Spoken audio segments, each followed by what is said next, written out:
Hey everyone, Egman here with another video, and today we're going to talk about the ban list, errata list, whatever you want to call it, that Bandai dropped the other day, especially because there's like some mild confusion because apparently they updated the site wrong or whatever, but we only got 3 cards kind of touched, and it's really like 2.5 cards touched.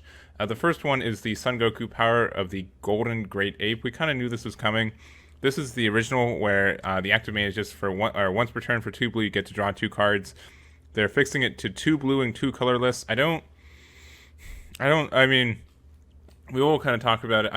I don't really like that it's kind of getting eroded to this. I think having to pay 2 energy just to play the guy and then having to pay 2 more energy just to draw 2 cards makes sense.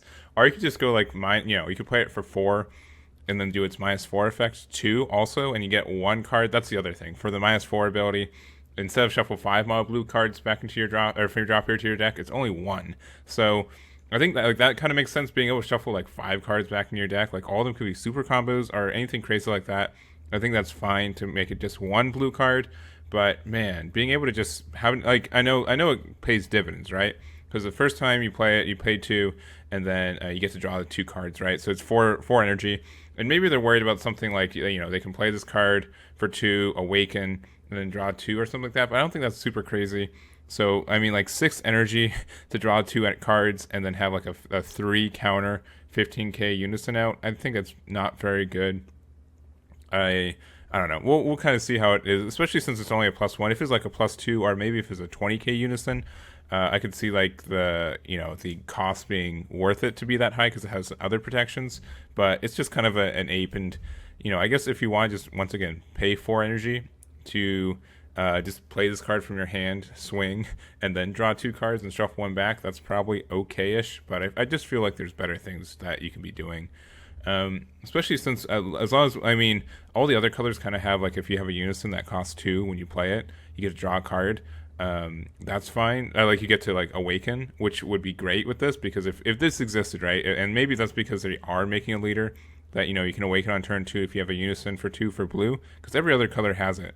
But if they play this card, maybe they're worried like, oh, you can play this ape and then you can awaken and then untap 2 and then you can immediately draw 2 cards with it. That's broken. I don't know about that, but whatever. That's the card there. Zeno, I think, is just better than this card all the time, so I don't know. Next up, a big contender. A lot of people didn't know what was going to happen to this card, but they just felt like something was going to happen to it, and it's Bibbidi. So pre-eroded, you can just have like no cap on what the combo power of this guy can be.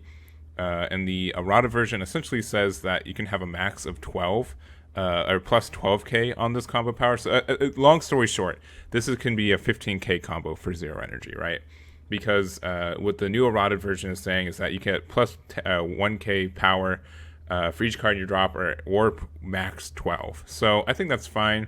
I don't think that if they would have made it like max 17, so that it would be like a 20k combo, I think that would have been fine as well. I think this is better than banning it. I think it's still a great card. I think people are still going to run it. I'm not sure if they're going to run it on top of the new super combo that we're getting. That's going to be able to shuffle 2 cards, or put 1 card bomber deck and draw 2. That one might be better, but I think this is fine. I know a lot of people, including myself, were kind of worried about kind of all the new cards and fun tools that Black gets in this next set. So I don't know. I let me know what you guys feel about this guy. I didn't really feel hard either way. I definitely knew this card was powerful, and it really sucks to lose to it too.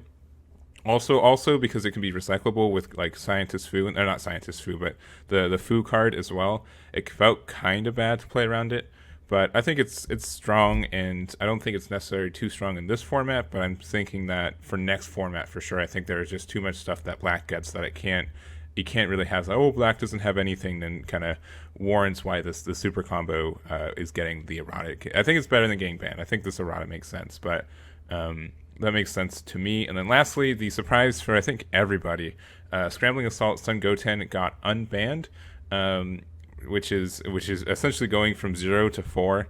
And this card is pretty infamous for being in one of the, like, not only, I guess, 2 of the best decks in the format. When it had like the original Storm package, he was really good in it, and then when that kind of evolved into like the Super Shenron deck as well, which is just pretty much taking the same package and abusing it harder in that deck, he was always a staple in all these guys, and he got banned along with his best buddy, the 1-drop yellow Bardock, which was really good.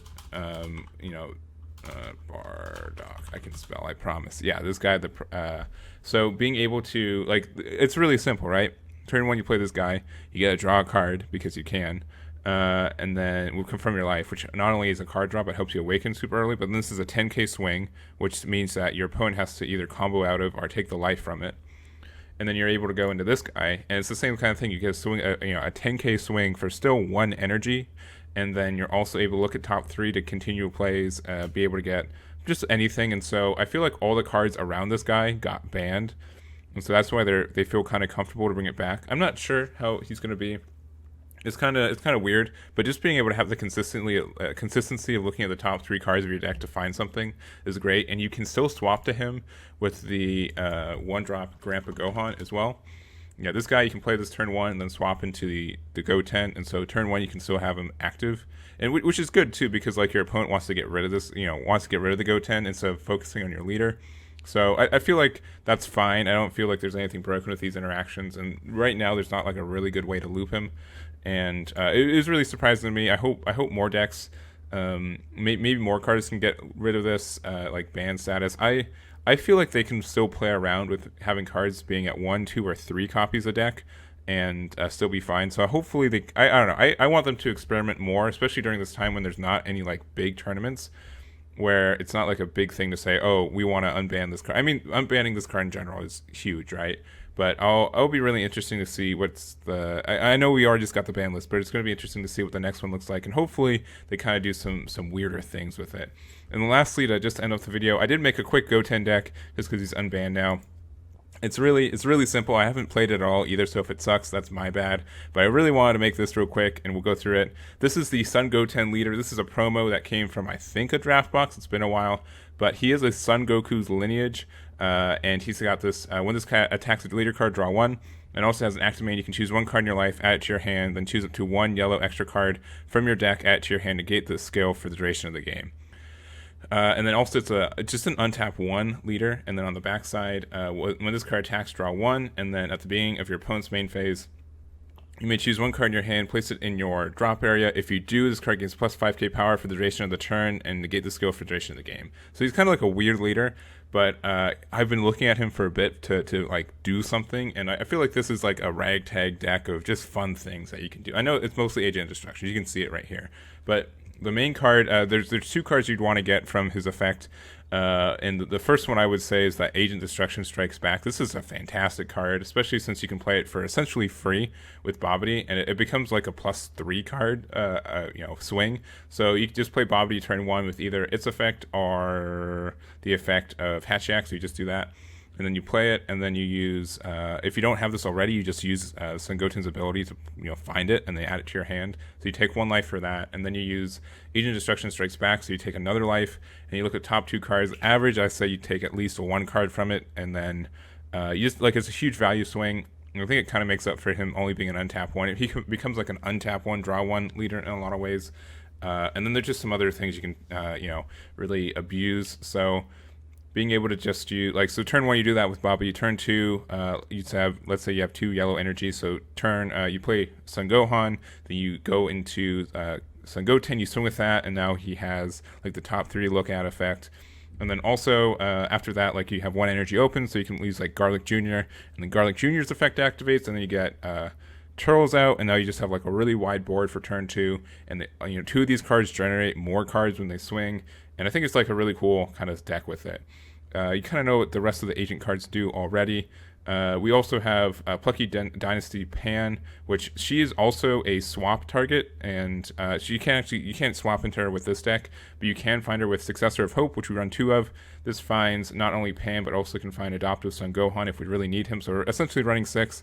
We can go up to 3 of these as well, because essentially these just turn into super combos, which is really good. And then lastly, we have the Super Saiyan Son Goku Jr. This is a really old card from the Ultimate box, which is like what we had before the Anniversary box. And if your leader card is a Son Goku lineage, which ours is, actually there's only like 3 leaders in the game that have that tag, and your life is at 2 or less, this card gains swap 8 for 5, and with energy cost of 8. And then which means you can go right into Height of Mastery Son Goku, which means that if you just had if let's say on turn 4 you plop down Adoptive Father Son Gohan, you just have him on the board, and then you go into turn 5, you can just swap from Gohan into Son Goku Jr., and then you can go from Son Goku Jr. into Height of Mastery. So there we go. And then we're also running this just for fun. We only have 3 cards with Universe 7, so if you want to add more Universe 7 cards for it, go for it. I just decided to do that just for fun. Just it's the big old play, but it's just I don't know. This is probably just a fun deck, but it's kind of what I thought about, and I wanted to make a deck with Sun Goten since he got unbanned, and here he is, and it's a Sun Goten leader too. So what else could you want? And that's really it. So I know it wasn't like a really big ban list. And I think people were expecting more, especially I think more people were expecting cards to get hit to 1 or 2. And I was kind of expecting it a little bit, but I don't know. I feel like Set 10 has been a really good format. Nothing I feel like is broken good. I don't think anything is tier 0 for sure. And I definitely think they had a hard time deciding on what cards to ban. And essentially they chose not to ban most anything, right? They only banned, they didn't ban anything. They just eroded cards. So I think that's fine, and we'll really see what comes out of this set 11 meta, and that's really all I got. So thank you guys so much for watching, and I'll catch you all next time.